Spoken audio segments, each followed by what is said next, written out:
Você já duvidou de si mesmo? Pedro também, mas sua fé o levou a andar sobre as águas. Descubra o que aconteceu. Imagine uma noite escura. O mar agitava-se com ondas furiosas, refletindo a violência de uma tempestade.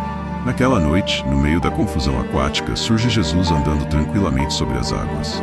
O espetáculo da fé, em sua forma mais pura, um convite divino à confiança.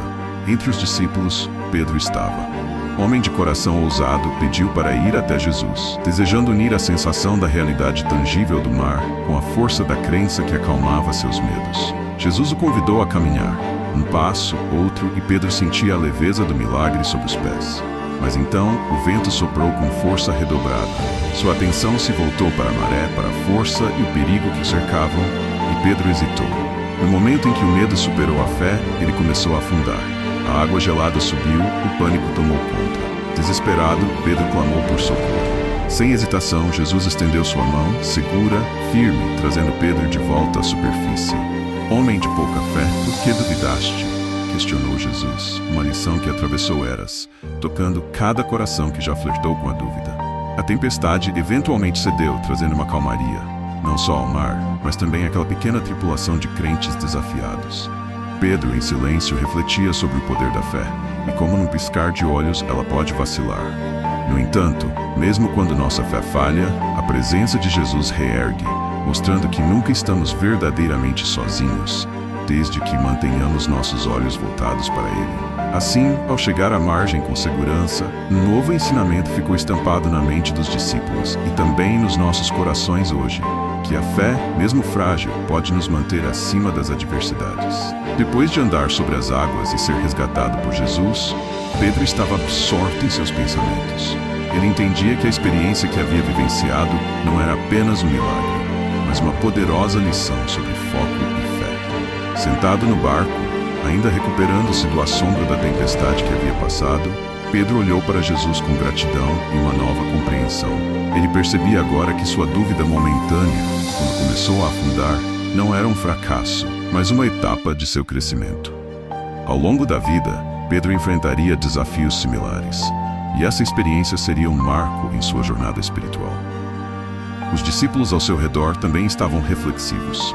Conversavam entre si sobre o milagre, sobre a autoridade de Jesus sobre os ventos e as águas, mas também sobre o que isso significava para suas próprias vidas. Havia naquele barco uma atmosfera de reverência e esperança. Pedro olhou para o mar, que agora estava calmo, e relembrou o episódio.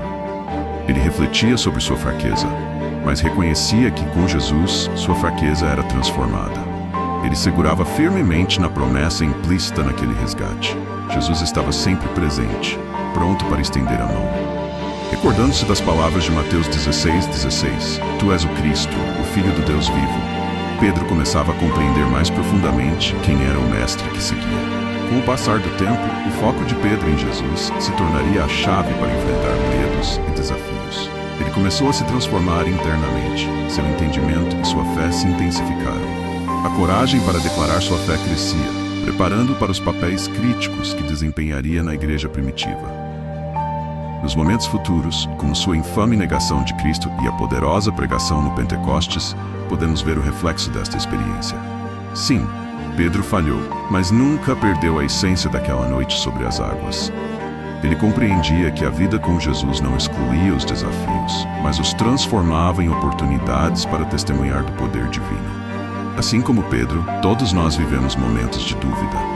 São nesses momentos que, ao focarmos em Jesus, encontramos a força para continuar e crescermos espiritualmente. A história de Pedro nos ensina a transformar nossas fraquezas em força e abraçar cada tempestade como uma oportunidade de crescimento. Tu és Pedro, e sobre esta pedra edificarei a minha igreja. Mateus 16:18. Essa é a promessa de que nossos desafios têm propósito e que, em meio à nossa vulnerabilidade, somos chamados a algo maior. Se esta história falou ao seu coração, curta, compartilhe e inscreva-se no canal Histórias Cristãs para mais lições que fortalecem sua fé.